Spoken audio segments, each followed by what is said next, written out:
ಚಂದೌಲಿಯ ಸಕಲ್ದಿಹಾ ವಿಧಾನಸಭಾ ಕ್ಷೇತ್ರದಲ್ಲಿ ಮುಸ್ಲಿಂ ಮತದಾರರ ಹೆಸರನ್ನ ಮತದಾರರ ಪಟ್ಟಿಯಿಂದ ಕೈಬಿಡುವ ಉದ್ದೇಶದಿಂದ ಸಲ್ಲಿಕೆಯಾಗಿರುವ ಫಾರಂ 7 ಅರ್ಜಿಗಳ ವಿವಾದ ಈಗ ಉತ್ತರ ಪ್ರದೇಶದ ರಾಜಕೀಯ ವಲಯದಲ್ಲಿ ತೀವ್ರ ಆತಂಕಕ್ಕೆ ಕಾರಣವಾಗಿದೆ. ದಿ ಕ್ವಿಂಟ್ ವರದಿ ಪ್ರಕಾರ ಬೂತ್ ಮಟ್ಟದ ಅಧಿಕಾರಿಗಳಿಗೆ ನಿಗೂಢ ಲಕೋಟೆಗಳ ಮೂಲಕ ಇಂತಹ ನೂರಾರು ಅರ್ಜಿಗಳು ತಲುಪ್ತಾ ಇರೋದು ಹೊಸ ಆಯಾಮವನ್ನ ಪಡ್ಕೊಂಡಿದೆ. ಉತ್ತರ ಪ್ರದೇಶದಂತಹ ಜನಸಂಖ್ಯೆ ಹೆಚ್ಚಿರುವ ರಾಜ್ಯದಲ್ಲಿ ಮತದಾರರ ಪಟ್ಟಿ ಪರಿಷ್ಕರಣೆ ಅನ್ನೋದು ಒಂದು ಬೃಹತ್ ಪ್ರಕ್ರಿಯೆ. ಆದರೆ ಚಂದೌಲಿಯ ಘಟನೆಗಳು ಈ ಪ್ರಕ್ರಿಯೆಯ ಹಿಂದಿರುವ ಸಂಚನ ಎತ್ತಿ ತೋರಿಸುತ್ತೆ. ಮತದಾರರಿಗೆ ತಿಳಿಯದಂತೆ ಅವರ ಹೆಸರನ್ನ ಕೈಬಿಡಲು ಯಾರು ಅರ್ಜಿಯನ್ನು ಸಲ್ಲಿಸುತ್ತಿದ್ದಾರೆ, ಈ ಅರ್ಜಿಗಳಲ್ಲಿ ಅರ್ಜಿದಾರರ ಸಹಿ ಮತ್ತು ಮಾಹಿತಿಗಳು ಹೇಗೆ ನಕಲು ಮಾಡಲ್ಪಟ್ಟಿವೆ ಮತ್ತು ಚುನಾವಣಾ ಪ್ರಕ್ರಿಯೆಯಲ್ಲಿ ಪಾರದರ್ಶಕತೆ ಕಾಪಾಡುವಲ್ಲಿ ಅಧಿಕಾರಿಗಳು ವಿಫಲರಾಗ್ತಿದ್ದಾರಾ ಅನ್ನೋ ಗಂಭೀರ ಪ್ರಶ್ನೆಗಳು ಈಗ ಮುನ್ನೆಲೆಗೆ ಬಂದಿವೆ. ಚಂದೌಲಿ ಜಿಲ್ಲೆಯ ಸಕಲ್ದಿಹಾ ಕ್ಷೇತ್ರದ 5 ಗ್ರಾಮಗಳಾದ ನಗೇಪುರ್, ಮಹಾಗಾಂವ್, ಖದೇಹರಾ, ನಾಯಿಕೋಟ್ ಮತ್ತು ಸಕಲ್ ಪುರಾಂಚಿಗಳಲ್ಲಿ ಸುಮಾರು 84 ಮುಸ್ಲಿಂ ಮತದಾರರ ಹೆಸರನ್ನ ತೆಗೆದುಹಾಕಲು ನಕಲಿ ಅರ್ಜಿಗಳು ಸಲ್ಲಿಕೆಯಾಗಿವೆ. ಮಹಾಗಾಂವ್ ಗ್ರಾಮದ ಬೂತ್ ಮಟ್ಟದ ಅಧಿಕಾರಿ ಅಂಜನಾ ದೇವಿ ಅವರಿಗೆ ಜನವರಿ 31ರಂದು ತಮ್ಮ ಮನೆ ಬಾಗಿಲಲ್ಲಿ ಒಂದು ಲಕೋಟೆ ಸಿಕ್ತು. ಅದರಲ್ಲಿ 7 ಮಂದಿ ಮುಸ್ಲಿಂ ಮತದಾರರ ಹೆಸರನ್ನ ತೆಗೆದುಹಾಕಲು ಕೋರುವ ಫಾರ್ಮ್ 7 ಅರ್ಜಿಗಳಿದ್ವು. ಆಶ್ಚರ್ಯಕರ ವಿಷಯ ಅಂದ್ರೆ ಈ ಮತದಾರರು ಈಗಾಗಲೇ ವಿಶೇಷ ತೀವ್ರ ಪರಿಷ್ಕರಣೆ ಪ್ರಕ್ರಿಯೆಯಲ್ಲಿ ಸರಿಯಾದ ದಾಖಲೆ ನೀಡಿದ್ರು. ಅರ್ಜಿದಾರನ ಹೆಸರನ್ನ ಪ್ರಕಾಶ್ ರಾಯ್ ಅಂತ ನಮೂದಿಸಲಾಗಿತ್ತು. ಆದರೆ ತನಿಖೆ ನಡೆಸಿದಾಗ ಆತ ಒಬ್ಬ ಬಡ ಕೂಲಿ ಕಾರ್ಮಿಕ ಅಂತಾನು ಮತ್ತು ತನಗೂ ಈ ಅರ್ಜಿಗೂ ಯಾವುದೇ ಸಂಬಂಧ ಇಲ್ಲ ಅಂತಾನು ತಿಳಿಸಿದ್ದಾನೆ. ಇದು ವ್ಯವಸ್ಥಿತವಾಗಿ ನಡೀತಿರುವ ದೊಡ್ಡ ವಂಚನೆಯ ಒಂದು ಸಣ್ಣ ಉದಾಹರಣೆ ಮಾತ್ರ ಅಂತ ದಿ ಕ್ವಿಂಟ್ ವರದಿ ಮಾಡಿದೆ. ಖದೇರಾ ಗ್ರಾಮದ ಘಟನೆ ಇನ್ನೂ ಆಘಾತಕಾರಿಯಾಗಿದೆ. ಅಲ್ಲಿನ ಗೋವಿಂದ್ ರಾಯ್ ಎಂಬ ಫಾರ್ಮಸಿ ಮಾಲೀಕನ ಹೆಸರಲ್ಲಿ 16 ಅರ್ಜಿಗಳು ಸಲ್ಲಿಕೆಯಾಗಿದ್ವು. ಆದರೆ ಗೋವಿಂದ್ ರಾಯ್ ಅವರು ದಿ ಕ್ವಿಂಟ್ ಜೊತೆ ಮಾತಾಡ್ತಾ ತಾನು ಅಂತಹ ಯಾವುದೇ ಅರ್ಜಿಯನ್ನ ಸಲ್ಲಿಸಿಲ್ಲ ಅಂತ ಸ್ಪಷ್ಟಪಡಿಸಿದ್ದಾರೆ. ವಿಶೇಷ ಅಂದ್ರೆ ಆ ನಕಲಿ ಅರ್ಜಿಗಳಲ್ಲಿ ಇಂಗ್ಲಿಷ್ನಲ್ಲಿ ಸಹಿ ಮಾಡಲಾಗಿತ್ತು. ಆದರೆ ಗೋವಿಂದ್ ರಾಯ್ ಅವರು ಎಂದಿಗೂ ಇಂಗ್ಲಿಷ್ನಲ್ಲಿ ಸಹಿ ಮಾಡೋದಿಲ್ಲ, ಬದಲಿಗೆ ಹಿಂದಿಯಲ್ಲಿ ಮಾತ್ರ ಸಹಿ ಮಾಡ್ತಾರೆ.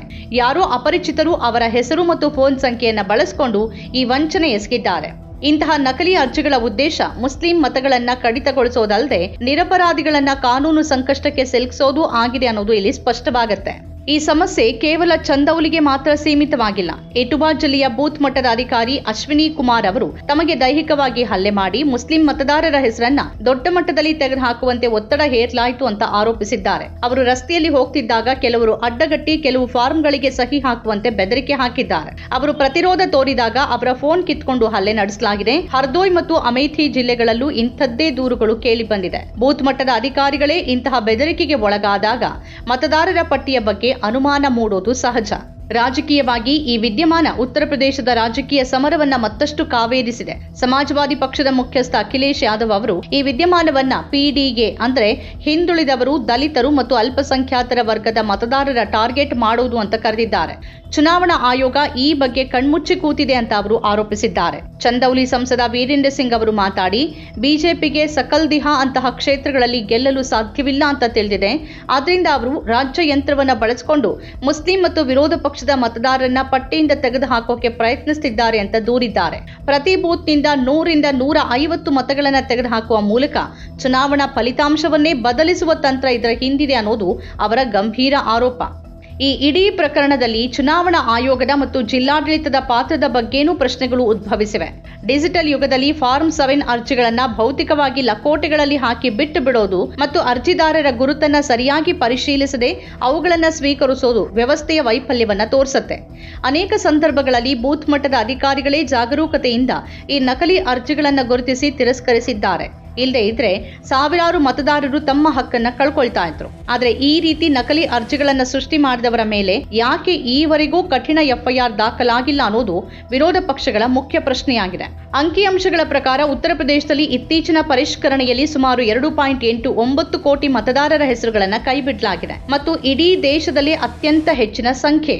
ಇವುಗಳಲ್ಲಿ ಹೆಚ್ಚಿನವು ಸ್ಥಳಾಂತರ ಅಥವಾ ಮರಣದ ಕಾರಣದಿಂದ ಇರಬಹುದು. ಆದರೆ ಚಂದೌಲಿಯಂತಹ ಘಟನೆಗಳು ಇಡೀ ಪ್ರಕ್ರಿಯೆ ಮೇಲೆ ಸಂಶಯದ ಛಾಯೆ ಮೂಡಿಸಿವೆ. ಒಂದು ಪ್ರಜಾಪ್ರಭುತ್ವ ರಾಷ್ಟ್ರದಲ್ಲಿ ಮತದಾನದ ಹಕ್ಕು ಅತ್ಯಂತ ಪವಿತ್ರವಾದದ್ದು. ಮತದಾರರ ಪಟ್ಟಿಯನ್ನ ಸ್ವಚ್ಛಗೊಳಿಸುವ ನೆಪದಲ್ಲಿ ನಿರ್ದಿಷ್ಟ ಸಮುದಾಯ ಅಥವಾ ಸಿದ್ಧಾಂತದ ಜನರನ್ನ ಹೊರಗಿಡುವುದು ಪ್ರಜಾಪ್ರಭುತ್ವದ ಅಡಿಪಾಯವನ್ನೇ ಅಲುಗಾಡಿಸುತ್ತೆ. ಮತದಾರರ ಪಟ್ಟಿ ಪರಿಷ್ಕರಣೆಯ ಸಮಯದಲ್ಲಿ ಪಾರದರ್ಶಕತೆ ಮತ್ತು ಜವಾಬ್ದಾರಿಯುತ ತನಿಖೆ ಅತ್ಯಗತ್ಯ. ದಿ ಕ್ವಿಂಟ್ ವರದಿ ಈ ವ್ಯವಸ್ಥಿತ ಸಂಚನ್ನ ಬಯಲಿಗೆಳೆಯುವ ಬರೆಯುವ ಮೂಲಕ ನಾಗರಿಕರಲ್ಲಿ ಜಾಗೃತಿ ಮೂಡಿಸಿದೆ. ಸರ್ಕಾರ ಮತ್ತು ಚುನಾವಣಾ ಆಯೋಗ ಇಂತಹ ವಂಚನೆಗಳನ್ನು ತಡೆಗಟ್ಟಲು ಕಟ್ಟುನಿಟ್ಟಿನ ನಿಯಮಗಳನ್ನು ರೂಪಿಸಬೇಕು ಮತ್ತು ನಕಲಿ ಅರ್ಜಿ ಸಲ್ಲಿಸೋರ ವಿರುದ್ಧ ಕ್ರಿಮಿನಲ್ ಮೊಕದ್ದಮೆಗಳನ್ನು ದಾಖಲಿಸಬೇಕು. ಇಲ್ಲದೇ ಇದ್ರೆ ಜನಸಾಮಾನ್ಯರಿಗೆ ಚುನಾವಣೆ ಪ್ರಕ್ರಿಯೆ ಮೇಲಿರುವ ನಂಬಿಕೆ ಕುಸಿಯುವ ಅಪಾಯ ಇದೆ. ಮತದಾನದ ಹಕ್ಕನ್ನು ಕಸಿದುಕೊಳ್ಳೋದು ಕೇವಲ ರಾಜಕೀಯ ವಿವಾದವಲ್ಲ, ಅದು ದ್ರೋಹವಾಗಿದೆ.